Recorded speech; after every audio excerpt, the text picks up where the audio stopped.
Hi, and welcome back to winemastery.co.uk. My name's John Lightfoot, this is John Murphy, and we're here to tell you all about wine. Hopefully in some way help you find a wine that you are going to absolutely love. And if not one wine, several wines. Hundreds of wines would be even better. Oh, yeah. But I think that's pushing it a little bit. Yeah, just a little. Yeah, just a little. But anyway, let's hope we can find you the wine that will make you forget, if you're living in the UK, that Brexit exists. Ongoing. Yeah. I'm not really worried about that becoming sort of dated, because I'm sure it's going on for a couple of years. Still kind of. Yeah. Yes. How are we getting on in the future there? Yeah, let us know. So this one is about a beefsteak wine. I've had this with roast beef. Clive, some friends, Clive and Pam, treated me to a very grand Sunday lunch, and Clive ordered this particular bottle with that lunch, and I really enjoyed it. So I thought it'd be interesting just to take it out of context, just to taste it on its own, because obviously, as we've often said, the mood can change the taste, can't it? Massively. And what you're eating can change the taste. Yep. So I thought it'd be interesting to see if I tasted it cold, so to speak, with John, just on its own, whether I'd like it as much, and just to give myself some feeling of actually how much the environment and the food changed the taste. So there you are, sir. Thank you very much. Oh, you're more than welcome. So first off, colour. Rims. Beg your pardon.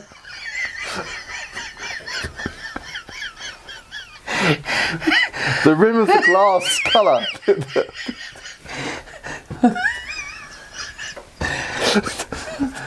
I'll have a look, shall I?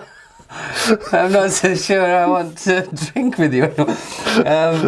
There's no rim as such on there. Well, no, that's kind of got that. For me, moving back to the garnety. Dad, stop it.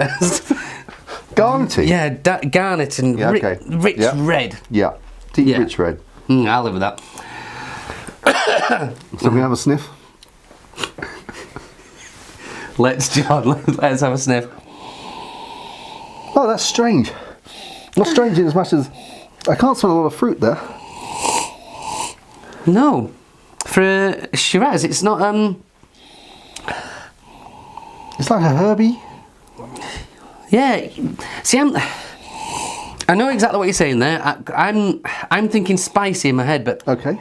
No. But I know exactly what you mean by that herby. Herbaceous. Herbaceous. It's a good word, It's isn't a it? lovely word. Get your tongue around that. Herbaceous. But what I'm getting in there is mint, kind of minty, Oh yeah, I can get that. which is nice. But at the same time, is it Shiraz? Not what you would expect from a Shiraz. I'm going to definitely have a go. Yeah, okay.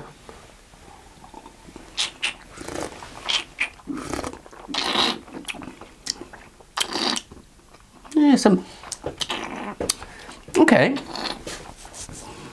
I'm struggling with the. I'm getting on the centre of my mouth. It feels quite soft, but in the perimeter on the roof of the mouth and the back of the tongue, it's quite sort of spicy. Sort of like it's almost, nice and soft and mellow in the middle and tasty, and then sort of like a spiciness on the. Yeah, I'll give you that outside. kind of peppery. Yeah. I know what you mean there, and you're completely correct. It is soft. Then it has that kind of peppery, and just it gets you a little bit there. Tannins are quite soft as well. They're definitely there. But the wine's taking that on. But again, even just talking to you there and feeling that mint is coming through even on the flavour. Which is strange because it's beefsteak wine, not lamb. No, you're right. No, I'm thinking, is it vanilla? Not really. Creamy. If nothing else, this is an intriguing wine. It is an intriguing wine. And it's not very complex, but reasonably complex, isn't it? It's not. I think because of what's confusing for me is I normally able to select at least one fruit, but I can't really select a fruit in this. No, I'm struggling myself, and I'm supposed to know. No, it's I'd struggle to pick that out of a blind tasting as a Shiraz. You'd probably struggle to pick that out as anything, if you know what I mean, because I don't think it's typical of any. No, but it's nice. Yeah. It is nice. As you say, that it's not overly complex, it's not overly rich, it's not over the top, which a lot of the Shiraz can be beasties and kind of hurt you a little bit, can't they? But the other thing with this one is that, you know, it's got 14.5%, isn't it, alcohol? Oh yes, yeah. Now that does not taste 14.5%. No, I mean that's encroaching. Correct me if I'm wrong. That's encroaching sort of sherry strength wine. Oh yeah, well generally wines will go up to about 15%, and it's the Amarone. Amarone is the king of wine of kings. Pretty sure we've done a video on the Amarone. And the Amarone is a 15%, and that is the top dog. 15% is usually where wine stops.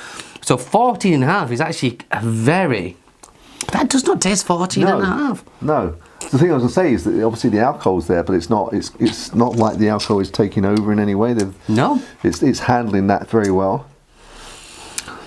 That, you know, upon reminding me that's quite a dangerous wine. Yeah. That of 14.5%. Yeah. Because it's not particularly difficult to drink, even on its own.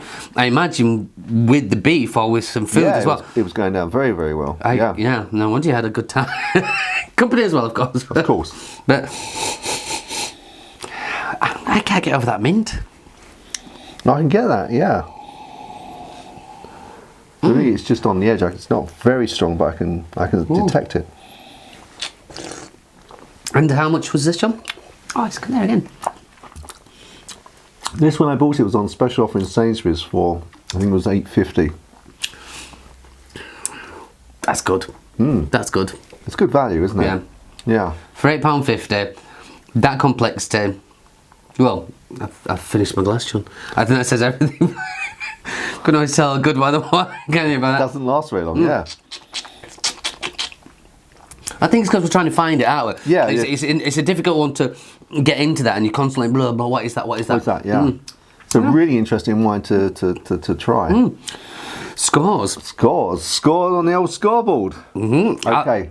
I'll go first. Okay. This time because I'm after the last scoring and what I said. This would have. Oh well, actually. It's not, for me it doesn't taste like a Shiraz, so I'm just going from a personal view now. I would go up to 85, 86 even with this one, because it's a nice wine. Okay. Interestingly, I would put this, in terms of my personal palate, I'd put this at 79, but when I was tasting it with the meal, I would have put it at 86. Right. Then again, that is, these things do change. Both, you know, your wine can change food can change your wine. And when I do my private tastings, one of the things I always say is, you know, even if you think you're not going to like it, because we always do the cheese and wine, you know, taste it on its own, then taste it with the cheese and see what happens. The two can, if we get it right, the two complement each other, and they can complement each other beautifully. If you get the perfect blend together, and it's not just kind of a flavour sensation. It's not. It's an experience. It's an experience. Yeah, of course, yeah. And you've said before that also your mood will change.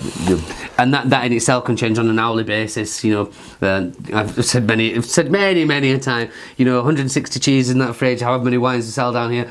You know, people say, "Do you ever get bored of cheese?" No, never. There's never a time. In fact, I didn't tell you this. We're looking at. Should you be saying this on camera? No, I think so. I was looking in my fridge at home at the. I've been. Bear in mind, I've just been to a cheese festival as well. Spent a lot of money on cheese. And I looked at my cheese. I thought, let's have a little count up. I had 30 different cheeses in my fridge at home. That's a bit obscene, that, isn't it? I know. 30. 30, over 30. How big's the fridge? It's just an ordinary fridge, but the bottom part and then some of the next shelf has been taken over by cheese. Good grief. I know. It's obsessive almost, that, isn't it? I'd say so, yeah. And is the rest of the fridge taken up with wine?